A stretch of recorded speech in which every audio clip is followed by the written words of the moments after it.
Shalom Vracha, j'ai le plaisir aujourd'hui de vous retrouver en direct depuis la Yeshiva Or Vishuam et je dédie ce petit shiur à la mémoire de notre regretté ami Rabbi Yosef Al-Muzni Zichro Livracha. Ki tetze la milchama al oyevecha untanu adonai lecha be'lecha v'shabit hashivyo. Lorsque tu sortiras en guerre contre ton ennemi et que Akadosh Baruch Hu, l'Éternel ton Dieu, le placera entre ta mains et que ainsi tu le prennes en captivité. Il y a quelque chose d'absolument incroyable dans cette paracha.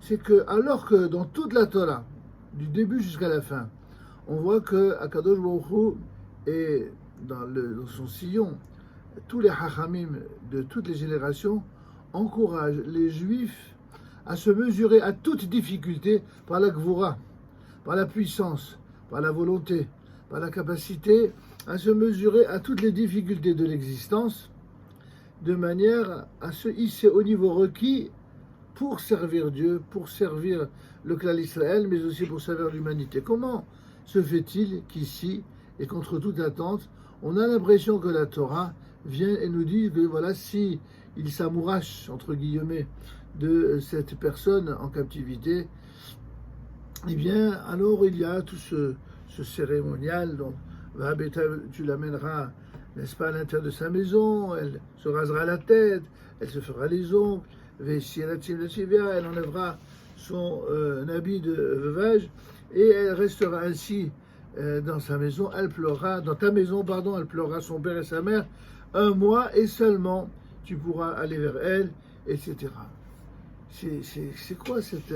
D'un côté, comme le rappelle Rashi, l'Odibra Torah et la Keneged Yetzirah, la Torah ne parle ici que pour apprendre à lutter contre le Yetzirah, mais en même temps, c'est la seule fois de la Torah où l'on dit de manière explicite, écoute, lorsqu'un homme est dans une situation où il se sent absolument incapable de surmonter son Yetzirah, alors la Torah a une intelligence de dire, bon, ok, tu es incapable de surmonter ton Yetzirah, alors je vais créer des conditions nouvelles, celles qui te permettront de le surmonter malgré toi. Il faut juste que tu respectes un minimum de règles, Et donc, tu veux l'avoir, tu l'auras. Et c'est quelque chose de très intéressant, parce que ça nous parle beaucoup dans notre génération, où le Yetzirah, je ne sais pas s'il a jamais été aussi puissant dans notre génération, c'est difficile de comparer. Il a certainement été de génération en génération aussi puissant avec les uns qu'avec les autres. Par contre, il y a une différence fondamentale entre notre génération et bien des générations qui nous ont précédés. Dans les générations qui nous ont précédés, il y avait pour lutter contre le Yetzirah toute une structure. Bien sûr, la personne, son étude de la Torah, mais il y a aussi le couple, il y a la famille, il y a l'univers, l'environnement. Lutter contre le Yetzirah, c'était aussi lutter contre les antisémites, c'était aussi lutter contre la haine du juif, c'était lutter contre toutes les formes d'univers idéologique ou d'environnement qui m'empêchaient d'accomplir la volonté d'Akadosh Baruch Hu. Alors, dans notre génération, on a quelque chose d'absolument nouveau et sans précédent. Et cette chose nouvelle, c'est qu'aujourd'hui, on peut être dans la Torah, on peut être dans l'univers des mitzvot et des maasim tovim, on peut même vivre en Eretz Israël, chidouche extraordinaire, et malheureusement, on doit aussi lutter contre les Yetzirah et se protéger d'une sviva, d'un environnement qui malheureusement parfois nous éloigne de la Avodat Hashem authentique, c'est-à-dire du service divin. Alors, dans cette paracha, on a la réponse au comment. Comment y arriver? En fait, il faut ruser avec le Yetzirah comme il faut ruser avec toute situation compliquée. Puisque le Yetzirah est là pour nous pousser à tomber, pour nous pousser à faire le mal, donc il faut savoir comment le prendre à revers afin de ne pas tomber. Et c'est ce que justement veut nous révéler la Torah par cette façon insolite et inattendue. En fait, d'un côté, dit, tu veux l'épouser, alors ok, elle va. Tu veux l'épouser, elle va se convertir, elle va respecter les règles. Mais attention, avant cela, il faut que, la Torah ne le dit pas en ces termes, mais c'était comme si elle l'avait dit, il faut qu'elle soit laide et que tu l'en dises. Puisque finalement, la raison pour laquelle tu as été attiré par elle, c'est des raisons purement animales. Voilà un homme qui est allé à la guerre pendant je ne sais combien de temps et toute sa partie animale se réveille en lui dès qu'il voit la beauté d'une femme. Or, ces femmes-là, elles se faisaient belles précisément parce qu'elles voulaient séduire l'ennemi afin de ne pas être tuées. C'était une manière pour elles de rester en vie. Or, lui, il est séduit par cette beauté-là. Depuis tant de temps, il est resté sans femme, sans compagnie féminine, et il risque effectivement de tomber. Pour que, en période de guerre, eh bien, il ne tombe pas, il ne cède pas facilement à la débauche, alors qu'est-ce que la Torah lui dit? Il faut d'abord qu'elle s'enlaidisse, qu'elle se laisse pousser les ongles, et que la tête soit rasée, qu'elle pleure son père et sa mère qu'elle a perdus pendant la guerre. Et donc, lorsque cet homme qui a été en quelque sorte séduit pour des raisons qui sont viles, pour des raisons qui sont animales, eh bien cet homme-là, pendant 30 jours, qu'est-ce qu'il va faire? Chaque fois qu'il rentre à la maison, il va avoir une femme complètement laide, une femme moche, une femme qui finalement, tout ce qui était animal en lui et qui faisait qu'il la trouvait belle, il revient à la raison et réalise qu'elle est moche, alors qu'au contraire, les filles d'Israël sont magnifiques autour de lui. Et donc le but, c'est précisément de tout faire pour le pousser à repousser ses mauvais premiers instincts et au contraire redevenir normal et être attiré par une femme digne de ce nom. C'est d'ailleurs toute la problématique moderne d'un féminisme exacerbé. Les gens croient que les gens de Torah sont des antiféministes. Et Baruch Hashem, c'est vrai, antiféministe dans le sens moderne du terme, c'est-à-dire un féminisme qui pousse la femme à une personne qui est vile, alors que la Torah considère au contraire la femme comme étant un des êtres les plus élevés spirituellement. Et donc, il n'y a pas plus respectueux d'une femme qu'un véritable homme de Torah. Seulement de quelle femme il s'agit? Il s'agit d'Égyptraïl, une femme vertueuse, mais une femme qui est vile, une femme qui a des mœurs légères, ça, la Torah, effectivement, n'a pas beaucoup de respect pour cela. Et si c'est tout un système qui met en avant ce type de femme et qui donne l'impression que c'est ça, être une femme bien, ou, entre guillemets, une femme libérée, la Torah n'en veut absolument pas, parce qu'une telle femme, elle ne construira rien, elle n'apportera ni enfant, ni tradition, ni préservation des valeurs authentiques d'Israël. C'est la raison pour laquelle la Torah nous prévient. Si malgré tout ce qui a été fait pour le dégoûter, eh bien, il veut quand même l'épouser, c'est là. Alors, ok. La Torah accepte. Seulement, juste après, qu'est-ce qui va se passer? Eh bien, on envisage juste dans la paracha d'après, regardez, lorsque un homme a deux femmes, une qui est aimée, l'autre qui est méprisée, la Gemara précise, elle est aimée devant l'Éternel et méprisée devant l'Éternel, puisqu'il y a des conditions de mariage qui font que Dieu n'a pas un bon œil sur ce mariage ou cette mésalliance. Alors lorsque Dieu a un mauvais œil sur une mésalliance, ça va donner des résultats catastrophiques. Quand Dieu voit ça d'un bon œil, alors ça va donner des beaux fruits. Et ça, on ne le voit pas immédiatement, on le voit après une, parfois plusieurs générations.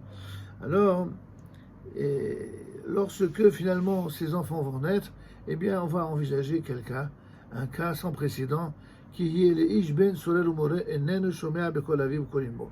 Lorsqu'un homme aura un fils qui est Sorer Umore, il est rebelle, il se révolte. Il se révolte contre son père, il n'écoute ni son père ni sa mère, et c'est un jouisseur, on dirait en termes modernes, un kiffeur qui ne pense qu'à boire et à engloutir tout ce qui vient, au sens propre comme au sens figuré. Eh bien, celui-là arrivera à la fin, un moment où il va finir même par vouloir tuer ses propres parents. Un jour, on a posé la question à Rav Moshe Feinstein à propos d'élèves qui avaient étudié à la yeshiva.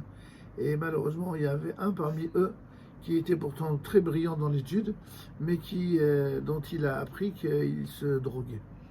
Et c'était une catastrophe. Donc le Rosh Yeshiva s'adresse au Rav Moshe Feinstein et dit: qu'est-ce que je ne sais pas quoi faire? Si je le garde, il risque d'exercer une mauvaise influence sur les autres Bachurim. Et si je le jette, je ne sais pas qu'est-ce qui va devenir de lui. Peut-être qu'il risque de mal tourner par ma faute. J'ai un vrai problème de conscience.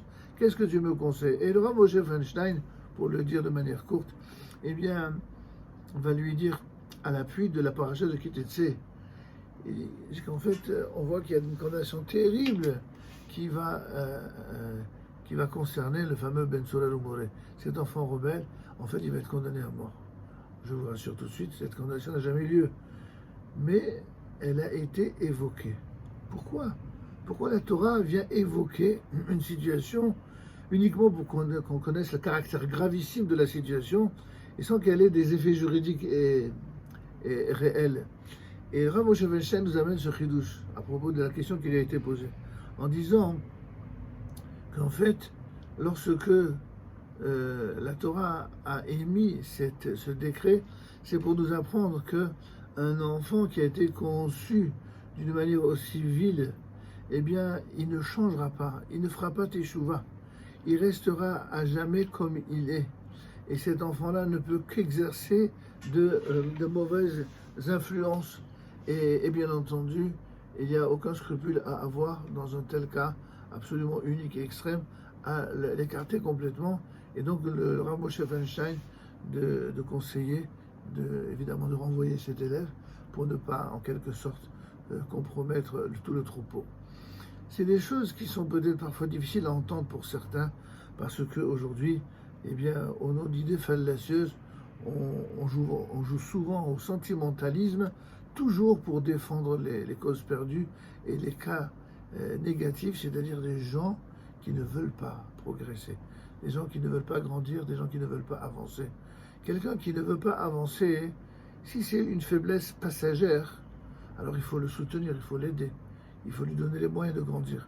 Mais quelqu'un qui, de façon idéologique, ne veut pas avancer, non seulement parce qu'il ne le veut pas intellectuellement, mais parce qu'il est viscéralement contaminé par cette sorte de virus qui l'empêche d'avancer, alors il risque de contaminer d'autres membres du troupeau, que le troupeau s'appelle le peuple, la famille, la communauté.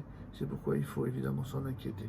En tout cas, ce que va révéler en fin de compte cette paracha, c'est que la lutte contre le Yetzirah, c'est-à-dire contre le mauvais penchant, est évidemment la lutte la plus difficile à mener. Et parfois plus encore que les ennemis de chair et de sang, vu la manière dont les guerres modernes sont en train de se réaliser sous nos yeux, on peut comprendre à quel point ceci est plus vrai que jamais. Akadosh Baruch Hu vous donne tous, Be'ezrat Hashem, aux uns et aux autres, la force de lutter contre toute forme de tentation, contre tout affaiblissement. L'être humain a besoin de force physique, morale, spirituelle, psychique, pour lutter contre toutes les formes renouvelées du Yetzirah, et ne jamais oublier que le Yetzirah, on ne le tue pas. Le Yetzirah, c'est une réalité vivante qui vit aussi longtemps que nous-mêmes vivons.